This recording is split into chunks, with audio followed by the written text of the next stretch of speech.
शेतकरी मित्रांनो नमस्कार। आज आपल्या सोबत आहेत खटावचे शिंदे सर।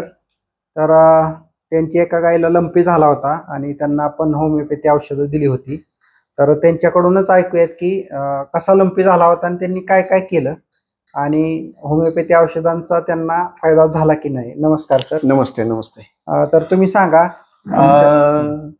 माझं नाव राजेंद्र भिकू शिंदे, माझं गाव आहे खटाव।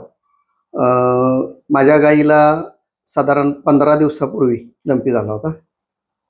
डॉक्टर सावानंद यांची खटावचे आमचे लोकलचे त्यांची ट्रीटमेंट चालू होती, परंतु मी अशी चर्चा केल्यानंतर आमच्या खटावचे अमर पिरजादे म्हणून एक शेतकरी आहेत, त्यांनाही लंपीचा म्हणजे त्यांनी डॉक्टरांकडून लंपीचं औषध घेतलं होतं आणि त्यांचा रिझल्ट त्यांनी मला शेअर केला। मग मी लगेच शनिवारी माझ्या मित्रांनो शनिवारी डॉक्टरांशी चर्चा करून इथं आलो आणि मी लंपीचं सरांनी मला औषध दिलं। औषध आपण ज्यावेळी घेतली त्यावेळी तुमच्या गायीची अवस्था काय होती? लंपी कुठल्या स्टेजला होता किंवा लंपी अशा स्टेजला होता की सर त्या तिचे पाय सुजलेले होते आणि खात वगैरे थोडंसं कमी खात होती, म्हणजे अजिबात खात नव्हती असं नाही, पण थोडं खात होती आणि पूर्णपणे उभी होती। बरं, तिला बसायला येत होतं का? नाही नाही, अजिबात नाही, अजिबात बसता येत। बरं, ओके।